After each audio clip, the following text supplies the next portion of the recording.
గురించి అసలు ఎందుకు చెప్పాడు దేవుడు? మనం ఆలోచన చేయాలి.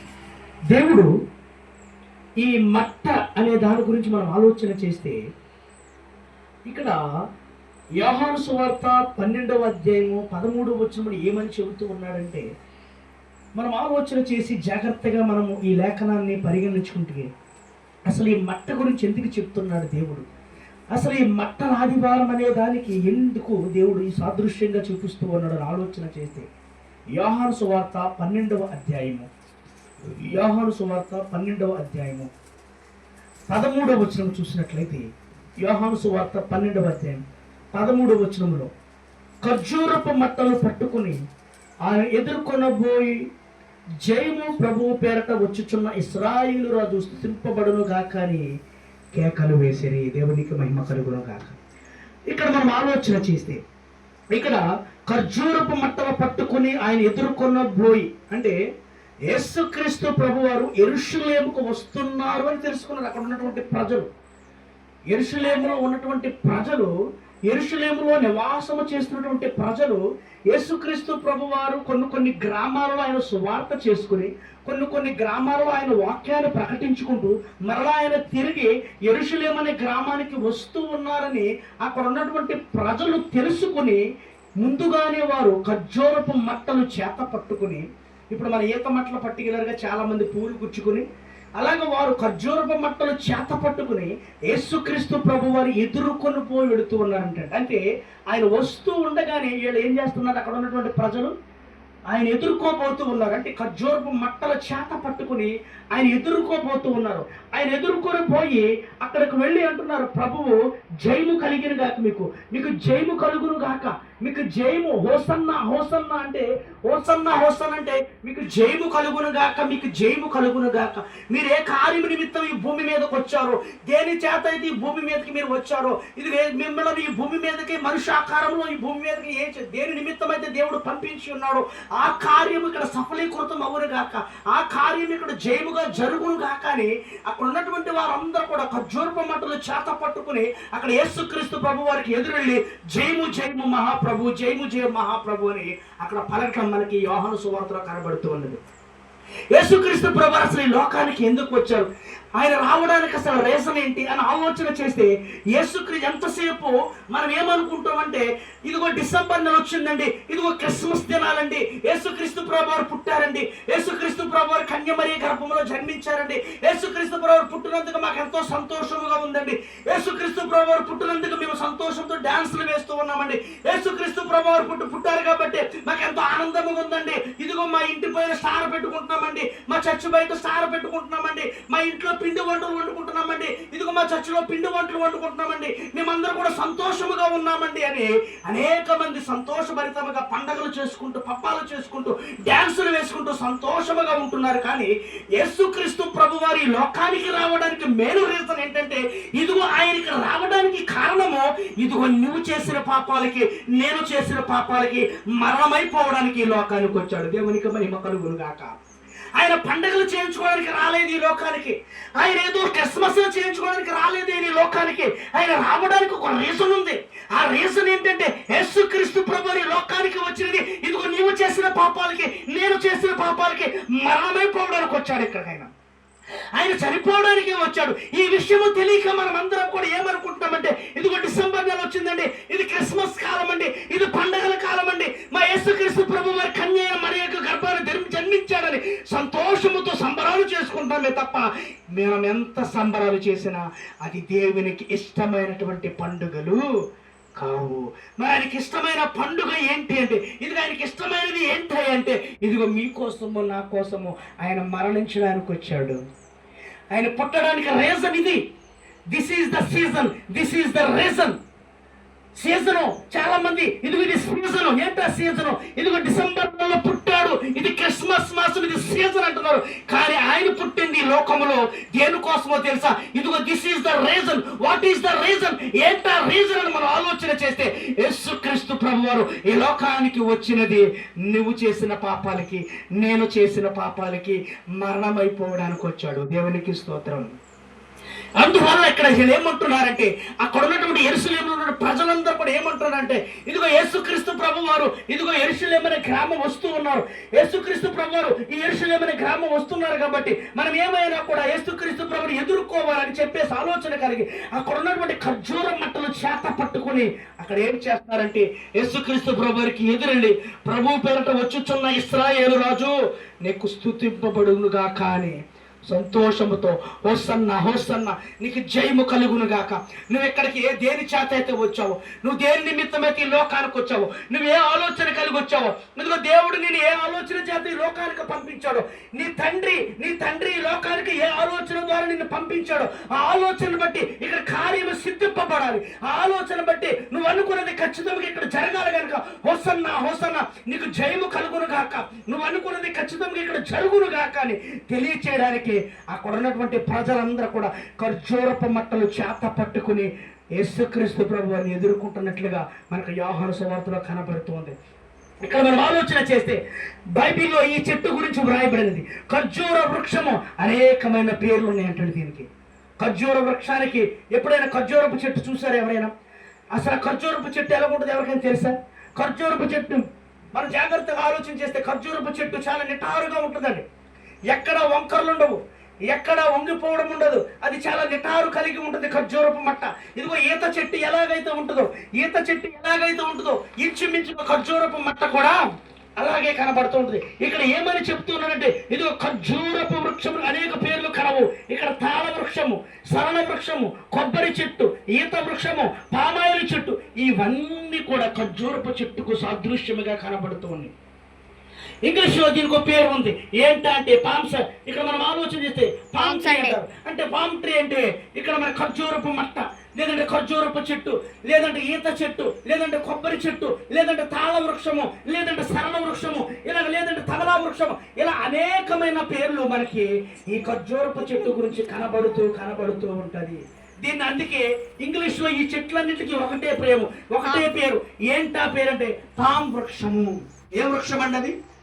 పామ్ వృక్షము. పామ్ వృక్షం అంటే ఇదిగో ఖర్జూరపు మట్ట అయి ఉండొచ్చు, పామ్ వృక్షం అంటే ఇదిగో కొబ్బరి చెట్టు అయి ఉండొచ్చు, పామ్ వృక్షం అంటే ఇదిగో ఈత చెట్టు అయి ఉండొచ్చు, ఇది పామ్ వృక్షం అంటే పామాయిల చెట్టు అయినా అయి ఉండవచ్చు. ఏదేమైనా వీటన్నిటికీ కలిపి ఒకటే పేరు పెట్టాడు ఇంగ్లీష్ వాడు. ఏం పేరంటే పామ్ వృక్షము, అంటే పామ్ ట్రీ. పామ్ ట్రీ కింద మనకు పిలువబడుతున్నది. అందువల్ల ఈ ఖర్జూరానికి ఉన్నటువంటి మట్టలకు ఉన్నటువంటి ఆలోచన ఏంటంటే ప్రభువును ఖర్జూర మట్టల మీద మాత్రమే ఎందుకు ఊరేగించారు? అసలు కారణం ఏంటి? ప్రభువుని ఖర్జూరపు మట్టల ద్వారానే అంటే మీద ఎందుకు ఊరేగిస్తూ ఉన్నారు? దేని ద్వారా? ఖర్జూరపు మట్టల ద్వారానే దేవుడు ఊరేగిస్తున్నారు. ఖర్జూరపు మట్టలు జయమునకు, పండుగ సంతోషమునకు సూచకముగా కనబడుతూ ఉన్నది. ఖర్జూర మట్టము ఎలా కనబడుతుందంటే అండి, ఈ ఖర్జూర మట్టము జయమునకు అంటే పండుగకు, సంతోషమునకు గుర్తుగా కనబడుతుందంటే ఈ ఖర్జూర మట్టము. ఎలాగంటే యోహాను సువార్త 12వ అధ్యాయం 13వ వచనం ఏమని చెప్తున్నాడంటే ఖర్జూర మట్టలు పట్టుకుని ఆయన ఎదుర్కొనబోయి జయము ప్రభువు పేరట వచ్చుచున్న ఇశ్రాయేలు రాజు స్తుతింపబడును గాకని కేకలు వేసిరి. ఇక్కడ ఖర్జూర మట్టలు మనకి ఎలా కనబడుతున్నాయి? సంతోషమునకు, జయమునకు గుర్తుగా కనబడుతున్నాయి. ఈ ఖర్జూర మట్టలు ఎలా కనబడుతుంది? సంతోషమునకు, జయమునకు గుర్తుగా కనబడుతున్నాయి. సంతోషము, జయము అంటే నువ్వు అనుకున్నది ఇక్కడ జరగాలి. ఇదిగో దేవుడు నిన్ను ఏ ఉద్దేశంతో ఈ లోకానికి పంపించాడు, ఇదిగో నీ తండ్రి అయిన దేవుడు ఈ లోకానికి నిన్ను ఏ ఉద్దేశంతో పంపించాడు, ఆ పనులు ఇక్కడ సవ్యముగా సక్రమంగా జరిగేలాగా నీకు జయము కలుగునుగా. కానీ ఖర్జూరపు మట్టలు చేత పట్టుకుని యేసుక్రీస్తు ప్రభువుకి ఎదురెడుతున్నట్లుగా మనకి లేఖనాల్లో కనబడుతూ ఉన్నది. తర్వాత ఇంకా ఏమని చెప్తూ ఉన్నారు ఇక్కడ ఆలోచన చేస్తే, ఇదిగో మనం ఆలోచన చేస్తే యోహాను సువార్త 16వ అధ్యాయము 33వ వచనంలో ఇక్కడ ఏమని చెప్తూ ఉన్నారంటే యోహాను సువార్త 16వ అధ్యాయము 33వ వచనంలో చూసినట్లయితే నా యందు మీకు సమాధానము కలుగునట్లు ఈ మాటలు మీతో చెప్పుచున్నాను, లోకములో మీకు శ్రమ కలుగును, ఆయనను ధైర్యము తెచ్చుకునుడి, నేను లోకమును జయించి ఉన్నాను, నేను దేవునికి మహిమ కలుగును గాక. ఇక్కడ మనం ఆలోచన చేస్తే ఇదిగో నా యందు మీకు సమాధానము కలగాలి. యేసుక్రీస్తు ప్రభువు ఈ లోకానికి రావడానికి మెయిన్ కారణం ఏంటంటే ఇదిగో దేవుని యందు మన అందరికీ కూడా ఏం కలగాలంటే సమాధానం కలగాలి. యేసుక్రీస్తు ప్రభువు ఈ లోకానికి రావడానికి మెయిన్ కారణం ఏంటంటే ఇదిగో దేవుని యందు మనకి ఏం కలిగి ఉండాలంటే సమాధానం కలిగి ఉండాలి. ఈ మాటలు నీతో చెప్పుతున్నాడు. ఎందుకంటే ఈ లోకములో ఉన్నదంతా కూడా శ్రమే. ఈ లోకంలో జీవిస్తున్నాం కాబట్టి, ఈ లోకంలో బ్రతుకుతున్న మనందరికీ కూడా ఏముంటుందంటే శ్రమ మాత్రమే ఉంటుందంట, శ్రమే ఉంటుందంట, శ్రమ ద్వారానే బ్రతుకుతామంట. అందుకే ఇక్కడ దేవుడు ఏమని చెప్తున్నాడంటే, ఇదిగో నా ద్వారా మీకు ఎలాగుండాలంటే సమాధానం ఉండాలయ్యా అంటున్నాడండి. ఈ ఖర్జూరపు మట్టల కారణం ఏంటంటే ఇది జయమునకు గుర్తు. ఈ ఖర్జూరపు మట్టలో ఏముందంటే పండగ కనబడుతుంది. ఈ ఖర్జూరపు మట్టలో ఏం కనబడుతుందంటే సంతోషము కనబడుతుంది. ఈ ఖర్జూరపు మట్టలో ఏం కనబడుతుందంటే ఇదిగో జయము కనబడుతున్నది. కాబట్టి ఇదిగో మీరు లోకంలో బ్రతుకుతున్నారు కాబట్టి, ఈ లోకానికి నేను ఎందుకు వచ్చానంటే ఇదిగో మీకు నేను సమాధానం కలిగించడానికి ఈ లోకానికి వచ్చాను. నా ద్వారా మీరందరూ సమాధానం పొందుకోవాలి, నా ద్వారా మీరందరూ కూడా సమాధానం కలిగి ఉండాలి. అందుకోసమే నేను ఈ లోకానికి వచ్చానని చెబుతూ ఉన్నాడండి. ఇప్పుడు ఎవరి ద్వారా మన సమాధానం పొందుకోవాలంటే యేసుక్రీస్తుని ద్వారా మన సమాధానము పొందుకోవాలి. ఎందుకంటే ఈ లోకమంతా కూడా శ్రమతోనే బ్రతుకుతుంటామంటాడు. మనమందరం ఈ లోకమంతా కూడా ఎలా బ్రతుకుతామండి? శ్రమతోనే బ్రతుకుతాం. అందువల్ల ఇక్కడ ఏమంటున్నాడంటే లోకములో మీకు శ్రమ కలుగును, అయినను ధైర్యము తెచ్చుకొనుడి, నేను లోకమును జయించుచున్నాను. దేవునికి స్తోత్రం. దేవుడు ఈ లోకానికి ఎందుకు వచ్చాడో తెలుసా? ఈ లోకాన్ని జయించడానికి ఈ లోకానికి వచ్చాడు. అర్థమవుతుందండి? దేవుడు ఈ లోకానికి ఎందుకు వచ్చాడండి? ఈ లోకాన్ని జయించడానికి. ఎందుకంటే ఈ లోకంలో మీకు శ్రమ ఉంది, ఆ శ్రమ పోగొట్టడానికి నేను వచ్చాను ఈ లోకానికి. ఈ లోకంలో మీకు బాధలు ఉన్నవి, ఆ బాధలు పోగొట్టడానికి ఈ లోకానికి వచ్చాను నేను. ఈ లోకంలో మీరు శిక్షింపబడుతున్నారు, ఆ శిక్షను పోగొట్టడానికి నేను ఈ లోకానికి వచ్చాను నేను. నా వల్ల మీరు సమాధానం పొందుకోవాలి తప్ప నా వల్ల మీకు ఎటువంటి ఇబ్బందులు కలగకూడదని ఆలోచన కలిగి దేవుడు ఈ లోకానికి వచ్చాడు. ఈ లోకానికి రావడమే కాదు, ఈ లోకంలో ఆయన ఎలా జీవిస్తూ ఉన్నాడంటే ఇదిగో మనకి సమాధానం దయచేయడానికి ఈ లోకానికి వచ్చాడు దేవుడు. మనకి శాంతిని అనుగ్రహించడానికి లోకానికి వచ్చాడు దేవుడు. మనకి శ్రమ లేకుండా దేవుడు ఈ లోకానికి వచ్చాడు. అందుకే అంటున్నాడు, ఈ లోకాన్ని నేను జయించేశాను ఆల్రెడీ, ఈ లోకాన్ని నేను జయించేశాను. ఇంకా మీరు దేని గురించి భయపడవద్దు, మీరు ఇంకా దేని గురించి చింతించవద్దు, మీరు ధైర్యముగా ఉండండి, మీరు ధైర్యం కలిగి ఉండండి అని ఇక్కడ యోహాను సువార్త 16వ అధ్యాయం 33వ వచనంలో దేవుడు స్పష్టంగా మాట్లాడుతూ ఉన్నాడండి మనతో. ఈ లోకానికి ఆయన ఎందుకు వచ్చాడంటే చాలా మంది ఇదిగో డిసెంబర్ నెల వచ్చేసరికి ఏమంటే క్రిస్మస్ అండి, ఇది క్రిస్మస్ కాదండి, యేసుక్రీస్తు ప్రభువారు పుట్టిన దినం అండి, యేసుక్రీస్తు ప్రభువారు ఈ లోకానికి వచ్చిన దినం అని చెప్పేసి అంటారు.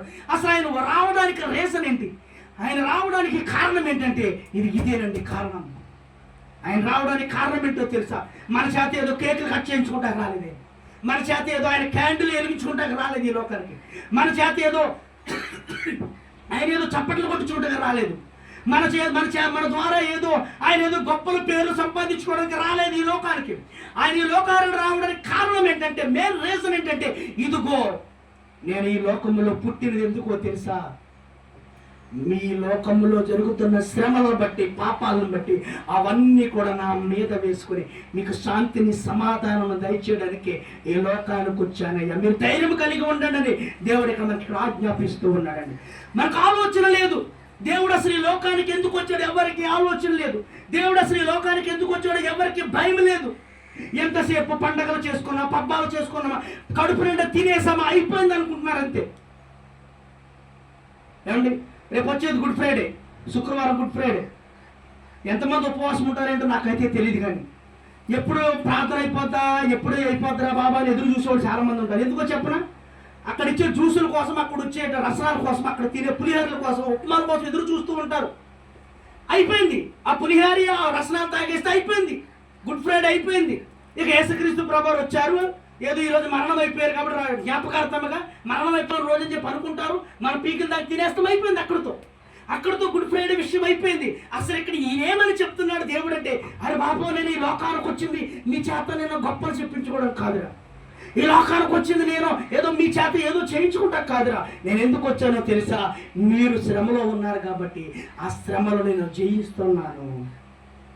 మీరు లోకంలో ఉన్నారు కాబట్టి, ఈ లోకంలో ఉన్నదంతా శ్రమే కాబట్టి ఆ శ్రమలో నేను జయిస్తూ ఉన్నాను, అందువల్ల మీరు ధైర్యం కలిగి ఉండండి అన్నాడు. మనమే ఆలోచిస్తున్నాం, మనమేలా బ్రతుకుతున్నాం అని ఆలోచన చేస్తే ఈ లోకంలో ఎంతసేపు ఎప్పుడు తిన్నామా, ఎప్పుడు పడుకున్నామా, ఎప్పుడు తెల్లారదా, ఇదే ఆలోచన. కానీ యేసుక్రీస్తు ప్రభువు ఈ లోకానికి ఎందుకు వచ్చారు, యేసుక్రీస్తు ప్రభువు ఈ లోకానికి రావడానికి రీజన్ ఏంటన్న విషయం ఎవరికి కూడా గుర్తుండట్లే. మట్టల ఆదివారం అంటున్నారు ఈరోజు. ఎందుకు మట్టలు పట్టుకెళ్తున్నారు ఎవరికైనా తెలుసా? మట్టలు పట్టుకెళ్తారు, అసలు ఎందుకు పట్టుకెళ్తారు ఎవరికైనా తెలుసా? ఏం చేస్తారు పట్టుకెళ్ళి? ఆ కిటికీలు గుచ్చుతారు, అంతే. ఇంకేం చేస్తారు? మట్టలు అసలు ఎందుకు పట్టుకెళ్తారు? కారణం ఏంటి? మట్టలు పట్టుకెళ్ళడానికి కారణం, రీజన్ ఏంటి? దిస్ ఈజ్ ద రీజన్ కావాలి. మట్టలు పట్టుకెళ్తున్నావు, పువ్వులు గుచ్చుకుంటున్నావు, మట్టలు పట్టుకెళ్తున్నావు, ఏం చేస్తున్నావు? ఎక్కడ పరుస్తున్నావు? నువ్వు ఎక్కడ పరుస్తున్నావు? చర్చిలు గోడలో గుచ్చుతూ ఉన్నావా? చర్చిలో ఉన్న కిటికీలకి పెడుతూ ఉన్నావా? This is the reason. ఏంటి ఆ రీజన్? ఏంటి? ఇక్కడ యేసుక్రీస్తు ప్రభువారు ఖర్జూరపు మట్టలు జయమునకు గుర్తని చెప్తూ ఉన్నాడు. నువ్వే ఉద్దేశంతో పట్టుకెళ్తున్నావు మట్టలు? ఏ సాధించమని పట్టుకెళ్తున్నావు? ఇక్కడ దేవుడేమో చెప్తున్నాడంటే, అరే బాబు, నా యందు మీకు సమాధానం కలగాలయ్యా, నా యందు మీకు సమాధానం కలగాలి. నా యందు మీకు సమాధానం కలగాలంటే నేను మీతో ఈ మాటలు చెబుతూ ఉన్నాను. ఏ మాటలు చెప్తూ ఉన్నాడు? ఏంటి ఆయన చెప్పే మాటలు అంటే, ఇదిగో లోకములో మీకు శ్రమ కలుగును. మనం ఎక్కడ బ్రతుకుతున్నామండి? లోకంలోనే కదా. మనం బ్రతికేది లోకంలోనే కదా. భూలోకంలో బ్రతుకుతున్నాం కదా. ఈ లోకంలో మనకి ఏం కలుగుతుంది? శ్రమ కలుగుతుంది. మనకి ఈ లోకంలో శ్రమ కలుగుతుంది కాబట్టి అయినను మీరు ధైర్యం తెచ్చుకోండి అంటున్నాడు. యేసుక్రీస్తు ప్రభువు ఈ లోకానికి రావడానికి అర్థమవుతుందండి ఎందుకు వచ్చాడు? మీకు అర్థమవుతుందండి ఆయన ఎందుకు వచ్చాడు?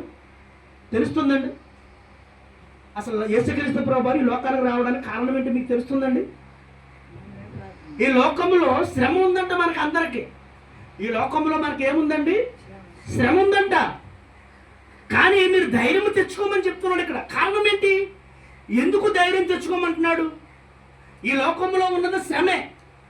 ఈ లోకంలో బ్రతుకుతున్నాడు, ప్రతి కుటుంబంలో శ్రమలే ఉంటాయి. ప్రతి ఒక్కరికి శ్రమే ఉంటుంది. నాకు శ్రమ ఉంటుంది, మీకు శ్రమ ఉంటుంది, మీ ఇళ్లలో శ్రమ ఉంటుంది, ఏమంటే మీ బిడ్డలకి శ్రమ ఉంటుంది, మా మనవరాలకి శ్రమ ఉంటుంది, ప్రతి ఒక్కరికి శ్రమ ఉంటుంది.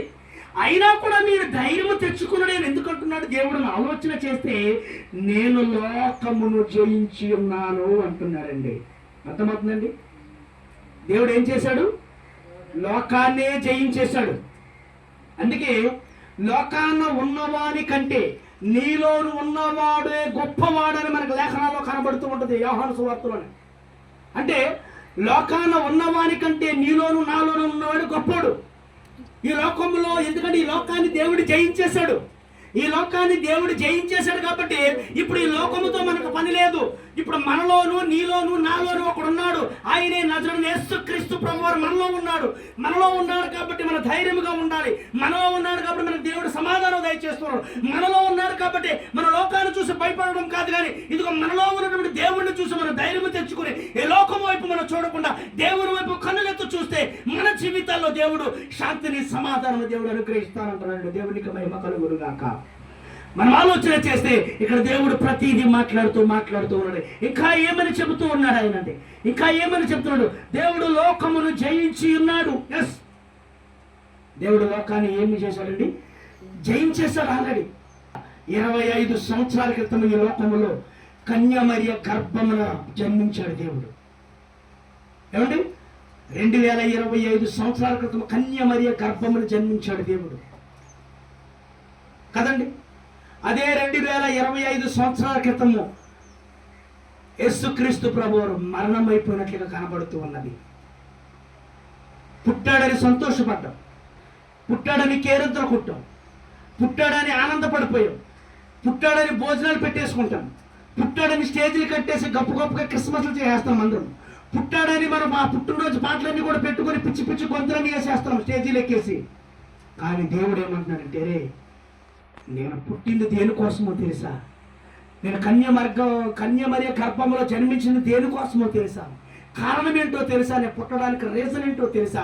ఇదేనమ్మా నేను పుట్టడానికి కారణం. ఏంటంటే ఈ లోకంలో శ్రమ ఎక్కువైపోయింది కాబట్టి ఆ శ్రమల నుంచి మీకు విడుదల కలిగించడానికి, ఆ శ్రమల నుంచి మీకు సమాధానం కలిగించడానికి నేను ఈ లోకంలో వచ్చాను. ఎందుకంటే ఈ లోకాన్ని జయిస్తూ ఉన్నాను. ఏ విధంగా జయిస్తున్నానంటే, ఇదిగో నేను సిలువ మరణం అంతా వెళ్ళే వరకు కూడా నేను శ్రమను పొందుతూ ఉన్నాను. నేను సిలువ మరణానికి వెళ్ళిపోతూ ఉన్నాను. నన్ను సిలువ వేయబడతాను, నేను శిక్షింపబడతాను. నా చేతుల్లో మేకులు కొట్టబడతాయి, నా తల మీద ముళ్ళ కిరీటం పెట్టబడుతుంది. అందువలనే ఇదిగో నేను మరణమైపోతూ ఉన్నాను. మీకోసమే ఈ లోకానికి వచ్చింది. ఎందుకంటే మీరు చేసిన పాపములకు నేను చేసిన పాపములు యేసుక్రీస్తు వారి మీద వేసుకుని నిందలు భరించుకుంటూ సిలువ మరణమును పొందుకున్నాడండి. దేవునికి మహిమ కలుగునుగాక. ఆ కృపను బట్టి, ఆ ధన్యతను బట్టే మనము దేవుని ఆరాధించుకోవాలంటండి. ఎవరికైనా గుర్తుంటుందండి? దేవుడు ఇలా ఈ విధంగా ఇక్కడికి వచ్చాడని ఎవరికైనా తెలుసా? అసలు ఈ లోకానికి ఎందుకు వచ్చాడు ఎవరికైనా తెలుసా? ఆ విషయం తెలియదు ఎవరికి. ఆ విషయం తెలియక ఏంటో చేసేస్తారు. మట్ల ఆదివారం అంటే చేసేస్తారు, గుడ్ ఫ్రైడే అంటే చేసేస్తారు, రేపు వచ్చే ఆదివారం ఈస్టరు మళ్ళా మొదలెడతారు భోజనాలు. ఈస్టరు మళ్ళీ మొదలెట్టేస్తారు భోజనాలు. ఆడబిడ్డకి సంతోషంగా యేసుక్రీస్తు ప్రభు లేచిన రోజు అండి. యేసుక్రీస్తు ప్రభు అసలు ఎందుకు లేచాడు, ఆయన కారణం ఏంటి ఎవరికైనా తెలుసా? అసలు ఆయన లేవడానికి కారణం ఏంటి ఎవరికైనా తెలుసా? ఇవేమీ తెలియదు. కానీ లేచాడు, 3వ రోజు లేచాడంటే 3వ రోజు లేచాడని అంటారు. అసలు ఆయన లేవడానికి కారణం ఏంటి? లేచినప్పుడు ఏ విధంగా లేచాడు? శరీరంగా లేచాడా లేదంటే ఆత్మానుసారంగా లేచాడా? మనం ఆలోచన చేయాలి. ఇక్కడ యేసుక్రీస్తు ప్రభువుని సమాధిలో పెట్టినప్పుడు 3వ రోజునే అనేక మంది అక్కడ చూడడానికి పరుగుని వెళ్ళారంట. యేసుక్రీస్తు ప్రభువు 3వ రోజు లేస్తారు కదా అని చూడడానికి వెళ్ళారంట. ఆ వెళ్ళినప్పుడు అక్కడికి వెళ్ళేసరికి వస్త్రాలు మాత్రమే ఉన్నాయంట, అక్కడ శరీరం ఏమి కూడా. ఎందుకంటే యేసుక్రీస్తు ప్రభువారు మహిమ శరీరముగా లేపబడ్డారు. దేవునికి మహిమ కలుగునుగాక. అక్కడ వస్త్రాలు మాత్రమే కనబడ్డాయంట. ఇదేంటి మనిషి ఏమైపోయాడు అనుకుని ఎత్తుక్కుంటున్నారంట. అక్కడ రాయేమో దొరలింపబడినది. యేసుక్రీస్తు ప్రభువు లేపబడ్డారు. యేసుక్రీస్తు ప్రభువు వస్త్రాలు తప్ప అక్కడ ఏమీ కూడా లేవు. మగ్దలేనే మరి కనిపించాడు దేవుడు. ఆయన ఎవరో పనివాడు అనుకుంటుంది, అక్కడ పనిచేసే రైతు అనుకుంటుంది. యేసుక్రీస్తు ప్రభువుని నమ్మలేకపోయింది ఆ తల్లి. ఆయన ప్రత్యక్షమయ్యాడు అక్కడ. ఆయన ప్రత్యక్షమైనా కూడా ఆ మగ్దలేనే మరి నమ్మలేకపోయింది. ఈయన తోటలో పనిచేసే రైతేమో అనుకున్నది, ఆ తోటలో పనిచేసే కూలేమో అనుకుంది. అంతేగాని యేసుక్రీస్తు ప్రభువుని ఆ తల్లి నమ్మలేకపోయింది. సరే అని చెప్పేసి అక్కడ నుంచి వాళ్ళు గుర్తుపట్టలేదు అని చెప్పేసి శిష్యుల దగ్గరికి వెళ్తాడు దేవుడు. శిష్యుల దగ్గరికి వెళ్తే శిష్యులు అందరూ మాట్లాడుకుంటూ ఉంటారు. 11 మంది. ఆ 11 మంది ఏమని మాట్లాడుకుంటారంటే, ఇదిగో యేసుక్రీస్తు ప్రభువారు లేచారంట, యేసుక్రీస్తు ప్రభువారు లేచారంట అని చెబితే అందులో అక్కడ బయటకు వస్తాడు తోమా బయటకు వచ్చి, మీరు ఏమైనా చెప్పండి, నేను మాత్రం ఆయన గాయాల్లో వేలి పెడితే మాత్రమే నమ్ముతానన్నాడు. అప్పుడు వరకు ఆయన లేచాడంటే నేను నమ్మనన్నాడు తోమా గారు. నిజానికి ఆయన గాయాల్లో ఏలి పెడితేనే నమ్ముతానన్నాడు. అప్పుడు దాకా నమ్మనన్నాడు. వెంటనే యేసుక్రీస్తు ప్రభువు అక్కడ ప్రత్యక్షమైంది. తోమా ఒక్కసారి రా అన్నాడు. ఏ అంటే, ఇదిగో ఈ గాయాల్లో ఏలి పెట్టి నీ అనుమానం తీర్చుకో అన్నాడు. నిజానికండి ఆ మాటకి తోమాకి చచ్చిపోయినంత పని అయిపోయింది. అక్కడ యేసుక్రీస్తు ప్రభువు గాయాలు ఇదిగో చేయాలో చూపించాడు. ఇదిగో ఈ డొక్కలో పొడతారండి, ఈ డొక్కను చూపించాడు దేవుడు, పొట్టను చూపించాడు. ఇదిగో నీ ఏలి పెట్టి నీ అనుమానం తీర్చుకో అన్నాడు ఇక్కడ యేసుక్రీస్తు ప్రభువు. తోమా అన్నాడు, ఆయన ఏలులో ఇదిగో ఆయన గాయాలు ఏలి పెడితేనే తప్ప నేను యేసుక్రీస్తు ప్రభువు లేచారంటే నేను నమ్మనన్నాడు. యేసుక్రీస్తు ప్రభువు లేచారు, దగ్గరకు వచ్చారు. తోమా నీ అనుమానం తీర్చుకో, ఇదిగో నా గాయాలు నీ ఏలి పెట్టి నువ్వు తడుము చూసుకో అని చెప్పగానే తోమాకి చచ్చిపోయినంత పని అయిపోయింది. తండ్రి నన్ను క్షమించు తండ్రి, నేను అవివేకంగా మాట్లాడాను తండ్రి, నేను విశ్వాసం లేకుండా మాట్లాడానయ్యా, నన్ను క్షమించు తండ్రి అని యేసుక్రీస్తు పాదాల చెంత పడిపోయాడు తోమా. అందుకే అన్నాడు, చూచి నమ్మిన వారి కంటే చూడక నమ్మిన వారు ధన్యులయ్య అన్నాడు. ఈరోజు మనం చూడలేదు కాబట్టి మనం అందరం కూడా ధన్యులమే. దేవునికి మహిమ కలుగునుగాక. ఆనాడు యేసుక్రీస్తు ప్రభువుతో సహవాసం చేశారు శిష్యులందరూ. ఆనాడు యేసుక్రీస్తు ప్రభువుతో జీవించారు రోమన్ ప్రభుత్వం అంతా కూడా. ఆనాడు రోమన్ ప్రభుత్వం అంతా యేసుక్రీస్తు ప్రభువు వెనకాలే తిరిగినవి. కానీ ఆయన వెనకాలే తిరిగి ఆయనతోనే ఉంటూ ఆయనతోనే జీవిస్తూ, ఇదిగో మట్టల ఆదివారం వచ్చిందంటే ఇదిగో ఆయనతోనే సంతోషిస్తూ, ఇదిగో జయమునకు మహాప్రభుని ఈ ఖర్జూరపు మట్టలు చేత పట్టుకుని యేసుక్రీస్తు ప్రభుని ఎదుర్కొన్నటువంటి ఈ రోమన్ ప్రభుత్వం వారే యేసుక్రీస్తు ప్రభువాన్ని సిలువకు అప్పగించినట్లుగా లేఖనాల్లో కనబడుతూ ఉన్నది. దేవునికి స్తోత్రం. మనతోనే ఉంటూ ఉంటారు, మన చుట్టూ ఉంటూ ఉంటారు, కానీ మనం ముంచేది కూడా వాళ్ళే. యేసుక్రీస్తు ప్రభువు వెనకాలే ఉన్నారు. యేసుక్రీస్తు ప్రభువు అద్భుతాలు చేస్తుంటే చూశారు. యేసుక్రీస్తు ప్రభువు స్వస్థతలు చేస్తుంటే చూశారు. యేసుక్రీస్తు ప్రభువు ఎన్నో అద్భుత కార్యాలు చేస్తుంటే చూశారు. కానీ ఇన్ని చేసినను కూడా దేవుడు వెనకాలే ఉంటూ దేవుడితోనే మాట్లాడుతూ దేవుడినే తీసుకెళ్లి సిలువకు అప్పగించేశారండి వీళ్ళు. మనం ఆలోచన చేస్తే ఈరోజు మట్టల ఆదివారము జయము మహాప్రభు జయమని ఈ ఖర్జూరపు మట్టల చేత పట్టుకుని ఆయనకి ఎదురే వెళుతూ ఉన్నారు. ఎందుకు వెళుతున్నారో చెప్పనా? మీకు చూపిస్తానండి ఎందుకు వెళుతున్నారు. యోహాను సువార్త 12వ అధ్యాయం. ఆయన ఎందుకు వెళ్తున్నారు ఆ కారణం కూడా మీకు చూపిస్తానండి. యోహాను సువార్త 12వ అధ్యాయం. ఆ కారణం మీకు చూపించకపోతే మీకు అది అర్థం కాదండి.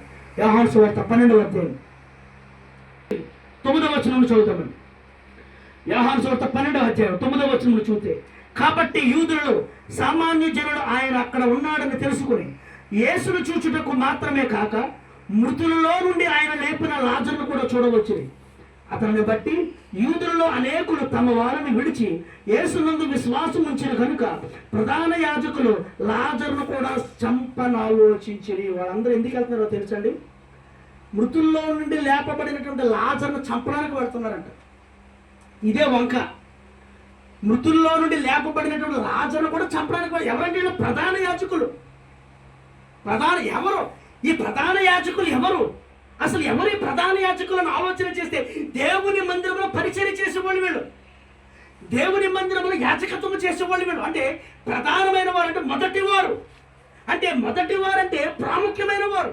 ఈ ప్రాముఖ్యమైన వారు ప్రధాన యాజకులు దేవుని మందిరంలో పరిచర్య చేస్తూ ఉంటున్నారు. వీళ్ళు దేవుని మందిరంలో పరిచర్య చేస్తున్నారు, కానీ ఈయనే యేసుక్రీస్తు ప్రభు వారిని వీళ్ళు నమ్మలేకపోతూ ఉంటున్నారండి. ఎంత దౌర్భాగ్యమైన స్థితి అండి మంది. ఒక్కసారి ఆలోచన చేయండి. ప్రధాన యాజకులు మళ్ళీ వీళ్ళ ఆలోచన ఎంత దుర్మార్గంగా ఉందంటే, మృతుల్లో నుండి లేపబడ్డాడు ఎవరు? లాజరు. యేసుక్రీస్తు ప్రభు లాజరు నిద్ర నుండి నువ్వు మేల్కొని బయటికి రాని మాట చెప్పగానే లాజరు బయటకు వచ్చాడండి. రాగానే అది చూసినటువంటి ప్రధాన యాజకులు ఆశ్చర్యపోయి, ఇతనెవరో బ్రతికించడం ఏంటి, వీడి భూమి మీద బ్రతకనీయకూడదు, ఈ లాజరును కూడా మనం చంపేయాలని ఆలోచన కలిగి యేసుక్రీస్తు ప్రభు యెరూషలేము అనే గ్రామానికి వస్తున్నారని తెలుసుకుని ఏమి ఎరగనట్టు అక్కడ ఖర్జూరపు మట్టలు చేత పట్టుకుని జైము మహాప్రభు జైము అనుకుంటా ఆయన ఎదుర్కొంటూ ఓసన్నాన్ని పాటలు పాడుకుంటూ వెళుతూ ఎందుకు వెళ్తారంటే అక్కడ ఉన్నటువంటి లాజరును కూడా చంపను ఆలోచింపచేశారండి వీళ్ళందరూ కూడా. అందుకు వీళ్ళు వెళ్ళారండి. అక్కడ కారణం తెలిసి అర్థమవుతుందండి. ఆడ వెళ్ళడానికి కారణం ఏంటో తెలుసండి. ఇది కారణము. యేసుక్రీస్తు వారి మీద ప్రేమ ఉండి వెళ్ళలేదు వీళ్ళు, యేసుక్రీస్తు వారి మీద అభిమానం ఉండి వెళ్ళలేదు. అక్కడ ఉన్నటువంటి లాజరు వస్తున్నాడని తెలుసుకుని లాజరుని చంపడానికి వెళ్ళారు వీళ్ళు. కారణం అది. ఎందుకంటే లాజరును చంపడానికి వెళ్ళే కారణం ఏంటంటే యేసుక్రీస్తు ప్రభువారే నన్ను బ్రతికించాలని అక్కడ చెబుతాడు కదా. యేసుక్రీస్తు ప్రభువారే నన్ను చచ్చిపోయిన మేము కూడా బ్రతికించింది ఆయనే అని అక్కడ సాక్ష్యం ఇస్తాడు కదా. ఆ సాక్ష్యం ఇవ్వకూడదు. ఆ సాక్ష్యం ఇస్తే అక్కడ ఉన్నటువంటి ప్రజలందరూ కూడా ఇదిగో మమ్మల్ని నమ్మరు, ఇంకా ప్రధాన యాజకులుగా బ్రతుకుతున్నటువంటి మా మీద నమ్మకం ఉండదు వాళ్ళకి, ప్రధాన యాజకులుగా మందిరాల్లో చేస్తున్న పరిచర్య వాళ్ళు నమ్మరు, ఇదిగో యేసుక్రీస్తు అని ఇతన్నే నమ్ముతారు. ఈయన నమ్మకుండా ఉండాలి అంటే ముందు ఈ లాజర్ని చంపేయాలని ఆలోచన కలిగి ఉన్నారండి వీళ్ళు. మీకు అర్థమవుతుందండి. అందుకే పూనుకున్నారు, అందుకే ఖర్జూరపు మట్టలు చేత పట్టుకున్నారు. దేనికంటే ఇది జయమునకు గుర్తు. ఎవరికి జయమంటే వారు ఏదో సాధించేద్దామని బయలుదేరారంటే మళ్ళా ఏమి ఎరగనట్టు యేసు ప్రభువునికి జయము కలుగును గాక, యేసు ప్రభువునికి జయము కలుగును గాక. ఆయనతోనే ఉంటున్నారు, ఆయన వెనకాలే ఉంటున్నారు, ఆయన చుట్టూనే తిరుగుతూ ఉన్నారు, కానీ ఆయన్నే పట్టిస్తూ ఉన్నారండి. ఈ లోకంలో మన బ్రతుకు కూడా ఇలాగే ఉంది. మనతోనే ఉంటున్నారు, మనతోనే మాట్లాడుతూ ఉంటున్నారు, మన దగ్గరే ఉంటున్నారు, మన చుట్టూరునే ఉంటున్నారు, కానీ మనల్ని పాడు చేసేది కూడా వాళ్ళే, మన మీద నిందలు వేసేది కూడా మన వాళ్ళే. మన వెనకాలే ఉంటారు, మన ముందరే ఉంటారు, మన చుట్టూనే ఉంటారు, కానీ మనం నచ్చం వాళ్ళకి. మనం నచ్చవు, మనం బాగుపడితే వాళ్ళకి నచ్చదు. అవునా కాదండి? యేసుక్రీస్తు ప్రభు అద్భుత కార్యాలు చేస్తుంటే అక్కడ ఉన్న ప్రధాన యాజకుడికి నచ్చలే. నిజమండి. యేసుక్రీస్తు ప్రభు అక్కడ అద్భుత కార్యాలు చేస్తుంటే అక్కడ ఉన్న ప్రజలకి నచ్చలే, ప్రధాన యాజకులకు నచ్చలే, అక్కడ ఉన్నట్టు గ్రామంలో యెరూషలేము గ్రామంలో వరకు నచ్చలే. ఎందుకో తెలుసా? ఇతనెవరు ఇక్కడికి వచ్చి అద్భుత కార్యాలు చేయడానికి? ఇతనికి ఏం దెయ్యం పూనుకుందా? ఇతను ఏమన్నా లేదంటే ఏదన్నా చేతబడి చేస్తున్నాడా? ఇతని మాటలు నమ్మడం ఏంటి? ఇతని దగ్గరికి రావడం ఏంటి? ఈ ఆలోచన కలిగి ఉన్నారు తప్ప ఈయన దేవుని కుమారుడు, ఈయన దైవ కుమారుడు కాబట్టి ఈ లోకానికి వచ్చాడని ఆలోచన ఎవరికి కూడా లేకుండా పోయిందంట. చేస్తే ఇంకా ఏమని ఇక్కడ సెలవిస్తూ ఉన్నాడని ఆలోచన చేస్తే ఇంకా ఏమని చేస్తూ ఉన్నాడంటే ఇదిగో ఖర్జూరపు వృక్షము సౌందర్యము కలదంటండి. ఖర్జూర వృక్షము ఎలాంటిదంటండి? సౌందర్యము కలదంట. నా ప్రియుడు ధవలవర్ణుడు రత్నవర్ణుడు 10,000 మంది పురుషుల్లో అతన్ని గుర్తింపవచ్చును. పరమగీతములో 5వ అధ్యాయం 10వ వచనం, పరమగీతములో 5వ అధ్యాయం 10వ వచనం చూసినట్లయితే మన పాత నిబంధన పాఠ్యభాగములో పరమగీతములు యెషయాకు ముందు ఉంటుందండి. యెషయాకు ముందు ఉంటుంది పరమగీతములు యెషయాకు ముందు ఉంటుంది పరమగీతములు 5వ అధ్యాయం 10వ వచనం. ఇక్కడ ఏమని చెప్తున్నాడంటే 565వ పేజీ కొత్త నిబంధన పాత నిబంధన పాఠ్యభాగంలో 565వ పేజీ. ఈ 565వ పేజీలో ఒక మాట ఏంటంటే పరమగీతములు 5వ అధ్యాయం 10వ వచనం చూసినట్లయితే, నా ప్రియుడు ధవళవర్ణుడు రత్నవర్ణుడు 10,000 మంది పురుషులలో అతన్ని గుర్తింపవచ్చును. ఇక్కడ మనం ఆలోచన చేస్తే ఈ ఖర్జూర వృక్షము ఎలాంటిదంటే సౌందర్యం కలదు. అంటే ఖర్జూర వృక్షాన్ని మీరు జాగ్రత్తగా చూడండి, చాలా అందంగా ఉంటుంది అది, అవునా కదా? చాలా అందంగా ఉంటుంది ఖర్జూర వృక్షం, చాలా నీట్గా ఉంటుంది, నిటారుగా ఉంటుంది, స్ట్రైట్గా ఉంటుంది, తిన్నగా వెతుకుతుంది. అది ఎక్కడ వంగిపోయే స్థితి కానీ వంకర టింకరగా ఉంటుంది. అది దాని జీవితం అంతా కూడా నిటారుగానే ఎదుగుతూ ఉంటుంది, అది అందంగా ఉంటుంది, సౌందర్యంగా ఉంటుంది. అందుకే ఇక్కడ సొలొమోను భక్తుడు ఏమని చెప్తున్నాడంటే, నా ప్రియుడు ధవళవర్ణుడు. అవును, యేసుక్రీస్తు ప్రభువారు ఎలాంటి వారంటే ధవళవర్ణుడు. యేసుక్రీస్తు ప్రభువారు ఎలాంటి వారంటే రత్నవర్ణుడు. యేసుక్రీస్తు ప్రభువారు ఎలాంటి వారంటే 10,000 మంది పురుషుల్లో అతన్ని గుర్తించేవాడు ఎవరు ఉన్నారు? ఆలోచన చేయండి. 10,000 మంది పురుషుల్లో అతన్ని గుర్తింపవచ్చును. ఎస్, ఒక 10,000 మంది మగవాళ్ళు ఉన్నా కూడా యేసుక్రీస్తు ప్రభువారు ఈయనైనా మనం చెప్పగలము. 10,000 మంది కాదు, 1,00,000 మంది మగవాళ్ళు ఉన్నా, 1,00,000 మంది కాదు, 1,00,00,000 మంది పురుషులున్న మగవాళ్ళు ఉన్నా, లేదంటే 100 కోట్ల మంది పురుషులున్నా, లేదంటే 10,000 మంది కోట్ల పురుషులున్నా, ఎంతమంది ఉన్నా కూడా యేసుక్రీస్తు ప్రభువారిని మనం గుర్తించగలము. దేవునికి మహిమ కలుగును గాక. కారణం ఏంటంటే ఆయన ఎటువంటి వాడంటే ధవళవర్ణుడు, ఆయన ఎటువంటి వాడంటే రత్నవర్ణుడు. ఈ రత్నవర్ణుడు, ఈ ధవళవర్ణుడిని ఎంతమందిలో ఉన్నా, ఎంతమంది పురుషుల్లో నిలబడినా, ఎంతమంది పురుషుల్లో జీవించినా కూడా ఈయనే నా ప్రియ కుమారుడని చెప్పగలడు. దేవునికి మహిమ కలుగును గాక. అందుకే ఖర్జూర వృక్షం ఎటువంటిదంటే సౌందర్యం గలదంట. మన నమ్ముకున్న మన దేవుడు కూడా ఎలాంటి వాడంటే బహు సౌందర్యం కలిగిన వాడు, బహు సౌందర్యం కలిగిన వాడు, బహు ధవళవర్ణుడు, బహు రత్నవర్ణుడు. ఆయనకి ఏలెట్టు చూపించడానికి ఎవరమ్మ కూడా సరిపోమంటండి. అటువంటి బ్రతుకు బ్రతికిన వారండి మనం నమ్ముకున్న మన దేవుడు. అందుకేనండి ఖర్జూర వృక్షము సౌందర్యంకు గుర్తు. మూడవది ఏంటంటే ఖర్జూర వృక్షము తిన్నగా పెరుగుతుందంట. ఖర్జూర వృక్షం ఎలా పెరిగిందంటండి? తిన్నగా. తమ వంకర త్రోవలకు తొలగిపోవారిని పాపము చేయవారితో కూడా యెహోవా కొనిపోవును. మనం ఆలోచన చేస్తే అదే పరమగీతంలో 7వ అధ్యాయము 7వ వచనం చూసినట్లయితే ఇక్కడ ఏమని చెప్తున్నాడు? నీవు తాళ వృక్షం అంతా తిన్నని దానవు, నీ కుచములు గెలవలేనున్నవి. ఇక్కడ మనం ఆలోచన చేస్తే ఖర్జూర వృక్షము ఎటువంటిదంటే తిన్నగా ఉంటుందంటండి. ఇందాక చెప్పాను కదండి, ఖర్జూర వృక్షము స్ట్రైట్గా ఉంటుంది, తిన్నగా ఎదుగుతూ ఉంటుంది. అది ఒకటి అందమ కలిగినది, ఒకటి ఎటువంటిదని చెప్తున్నాడంటే జయమునకు గుర్తు. 2 అందము కలిగినది, సౌందర్యం కలిగినది.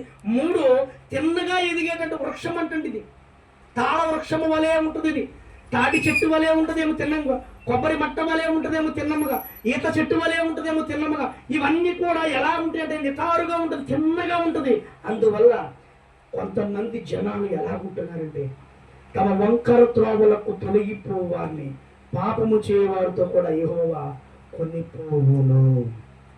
అనేక మంది పాపాలు చేస్తూ ఉంటారు, అనేక మంది పాపాలు చేస్తూ ఉంటారు. ఆ పాపాలను బట్టి మనకున్నటువంటి ఆ ఆలోచన బట్టి వాటి నుండి మనం తొలగిపోవాలి అంటే ఇదిగో మనము కూడా గొప్ప ఖర్జూర వృక్షము వలె తిన్నగా, అంటే ఏ పాపము చేయకుండా, ఏ పాపపు ఆలోచనలు లేకుండా ఈ ఖర్జూర వృక్షము వలె మనము కూడా దేవుని మందిరంలో ఎదగాలి. దేవునికి మహిమ కలుగును గాక. ఎందుకంటే యేసుక్రీస్తు ప్రభువారు కూడా వారితో కొనిపోతున్నట్టుగా మనకు కనబడుతూ ఉన్నదండి. యేసుక్రీస్తు ప్రభువారు కూడా వారితో కొనిపోనట్లుగా మనకి ఇక్కడ క్లియర్గా స్పష్టంగా కనబడుతూ ఉన్నదండి. తర్వాత ఇంకా ఏం చెప్తున్నాండి? ఖర్జూర చెట్టు నీతి చూపించుచున్నది. ఖర్జూరము చెట్టు ఎలా చూపిస్తుంది? నీతిని చూపిస్తుంది. యెహోవా నీతిమంతుడు, ఆయన నీతిని ప్రేమించువాడు. ఇక్కడ ఎలా కనబడుతుంది? యెహోవా నీతిమంతులను, ఆయన నీతిని ప్రేమించేవాడు. యెహోవా నీతిమంతులను ప్రేమిస్తాడు, ఆయన నీతిని కూడా ప్రేమిస్తాడు. మనం ఎలా ఉండాలంటే ఇదిగో నీతి కలిగి బ్రతకాలి దేవుని మందిరంలో, నీతిగా జీవించాలి మనం దేవుని మందిరంలో, తగ్గింపు మనస్తత్వం కలిగి జీవించాలి మన దేవుని మందిరంలో. స్థిరత్వం కలిగి జీవించాలి మనం దేవుని మందిరంలో. ఎక్కడ పొరపాటు అనేది లేకుండా బ్రతకడానికి ప్రయత్నం చేయాలి మనం దేవుని మందిరంలో. ఎక్కడ కూడా ఎటువంటి పాపమును మలినమును అంటించుకోకుండా బ్రతకడానికి ప్రయత్నం చేయాలి మన దేవుని మందిరంలో. దేవుని మందిరంలోకి వెళ్ళడం అంటే గొప్ప కాదు. దేవుని మందిరం నుంచి బయటకు వచ్చిన తర్వాత మన బ్రతుకులను మార్చుకునే విధముగానే ఉండాలి. అయిపోయింది ఇక్కడతో ప్రార్థన. ఇక మరలా వచ్చే వారం అప్పుడు దాకా నా ఇష్టానుసారమైన పనులు చేసుకుంటానంటే కుదరదు. ఒక్కసారి దేవుని దగ్గరకు వచ్చిన తర్వాత నీ జీవితం అంతా కూడా దేవునికి అర్పించేసుకోవాలంటే అప్పుడే నిన్ను దేవుడు ఎలా చూస్తానంటాడంటే నీతిమంతులుగా తీర్చిదిద్దుతానంటున్నాడు. నీతిమంతుల వల్ల ఏమైనా కాపాడుతానంటున్నాడు. ఇదిగో నీతిమంతులు ఇది ఎలా ఉంటారని చెప్తూ ఉన్నాడంటే ఇక్కడ మనం ఆలోచన చేస్తే ఇక్కడ దేవుడు ఇక్కడ ఏమని చెబుతూ ఉన్నాడంటే నీతిమంతులు ఎలా ఉంటాడు? ఖర్జూర వృక్షము వల్ల మువ్వ వేస్తారంటే. ఖర్జూర వృక్షం అంట మువ్వ వేస్తూ ఉంటుంది, తెలుసు కదండి. ఖర్జూర వృక్షం అంట మువ్వ వేస్తూ ఉంటుంది. చక్కగా అందముగా ఉంటుంది ఆ మువ్వ, చక్కగా నీట్గా వేస్తుంది, చక్కగా పలహారం అంటే ఫలాలు ఇస్తూ ఉంటుంది. అది ఒకేసారి గుత్తులు కింద ఫలాలు ఇచ్చేస్తాడు. ఈత చెట్టు తెలుసండి, ఈత చెట్టు ఎలా కాస్తుందండి? అది కొమ్మల గుత్తులు కింద అలా వేలాడుతూ ఉంటే ఈతకాయలండి. అలాగా ఖర్జూర వృక్షం కూడా అట్లాంటి మువ్వ వేస్తుందంట. ఆ మువ్వ వేసినప్పుడు ఆ సంతోషం వేరంటండి, ఆ పళ్ళు వచ్చినప్పుడు ఆనందం వేరంటండి. అలాగే నీతిమంతులు కూడా ఈ ఖర్జూర వృక్షం ఎలాగైతే మువ్వ వేస్తుందో మనము కూడా అలాగే ఫలింపేస్తారంటండి. దేవునికి మహిమ కలుగును గాక. దానికి ఎలాగైతే దేవుడు సమృద్ధిని ఇస్తూ ఉన్నాడు, దానికి ఎలాగైతే దేవుడు ఎటువంటి లోట్లు లేకుండా చేస్తూ ఉన్నాడో మనకు కూడా దేవుడు అటువంటి సమృద్ధిని దయచేయబోతూ ఉన్నాడు. మనల్ని కూడా దేవుడు అట్టి రీతిగా మార్చుకోబోతూ ఉన్నాడు. అందువల్ల మనం ఎలా జీవించాలంటే ఇదిగో ఖర్జూర చెట్టు వలె మన ఆశీర్వాదమును పొందుకోవాలి. ఖర్జూర చెట్టు వలె మన దీర్ఘకాలము జీవించేలా ఉండాలి. ఖర్జూర మట్టలు ప్రభు పరిచయంలో వాడబడినట్లుగా మనందరము కూడా జీవించాలి. ఎందుకంటే నీతిమంతులు ఖర్జూర వృక్షము వలె మువ్వ వేయుదురు. ఇక్కడ మనం ఆలోచన చేస్తే నీతిమంతులు ఎలా ఉంటారంటే ఖర్జూరము వృక్షము వలె మువ్వ వేస్తారు. వారి ముసలతనమందు ఇంకా చిగురు పెట్టుచుందురు, సారము కలిగి పచ్చగా ఉంటారంటండి. నీతిమంతులు ఎలా జీవిస్తారంటండి? ముసలతనమందు కూడా ఎలా ఉంటారంటే చిగురిస్తూ ఉంటారంట. ఏమండి, నీతిమంతులు ముసలి వయసు వచ్చేసినా కూడా పచ్చగానే ఉంటారు.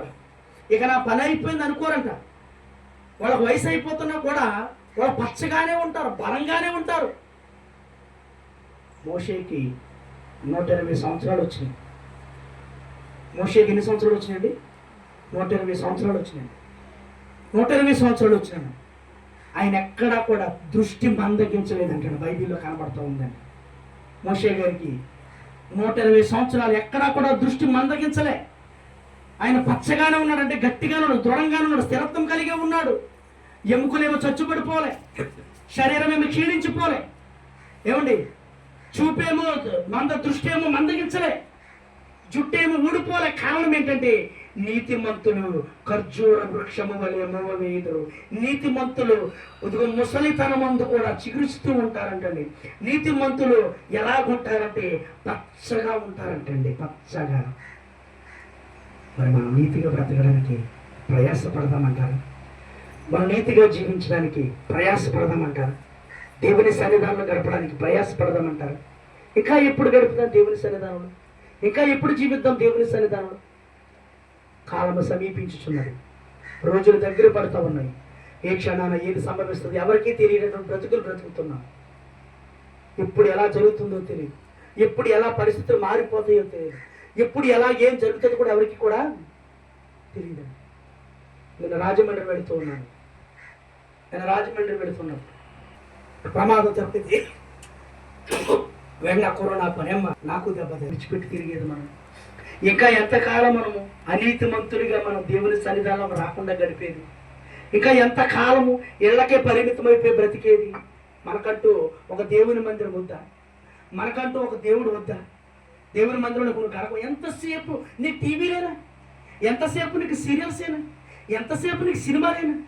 అంటే నీకు ప్రార్థన అనే భయం లేదా? అంటే నువ్వు ఇంకా మరణమైపోకుండా ఉన్నావంటే కారణం ఏంటో చెప్పను. మనలో ఏమైనా లోపాలు ఉన్నాయేమో సరి చేసుకోమంటున్నాడు దేవుడు. మనలో ఏమైనా పాపాలు ఉన్నాయేమో,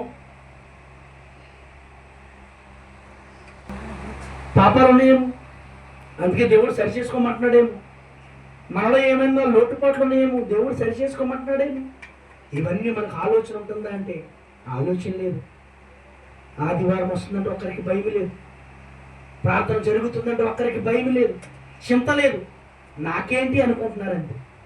నాకేంటి, నాకు ధనం ఉంది, నాకేంటి భయం ఏంటి, నేను ఎలాగైనా తాగేసి తిరగొచ్చు, నాకేంటి భయం ఏంటి, నేను మంచాన పడ్డా నా భార్య సేవలు చేసేస్తుంది, నాకేంటి భయం ఏంటి, నేను మంచాన పడినా నా భర్త సేవలు చేసేస్తాడు, నాకు భయం ఏంటి, కన్ను పోయినా, కాలు పోయినా, చెయ్యి పోయినా, లేదా బాడీలో ఏ పార్ట్ పోయినా నాకు భయం ఏంటి. నాకు సేవ చేసేవాడు ఉన్నారు.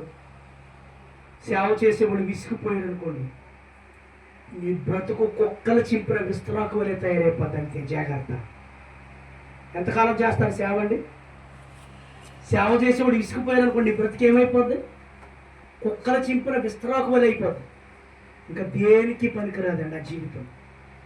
కనుక దేవుడు నీకు అవకాశం ఇస్తూ ఉన్నాడు రమ్మని, దేవుడు నీకు ఆహ్వానం ఇస్తూ ఉన్నాడు, నేను పిలుస్తూ ఉన్నాడు రమ్మని. నువ్వు ఇంకా ఇదిగో ఖర్జూర చెట్టు వలె దీర్ఘకాలం జీవించకుండా, ఖర్జూరపు మట్టల వలె ప్రభు పరిచర్యలో వాడబడకుండా నీ ఇష్టానుసారమైన జీవితాన్ని జీవిస్తే మాత్రము దేవుడు నిన్ను ఎప్పుడు ఎక్కడ కొడతాడో కూడా మనకి తెలియదు. అప్పుడు మనం బాధపడాలని, ఏం జరిగిద్దో మనకు తెలియదు.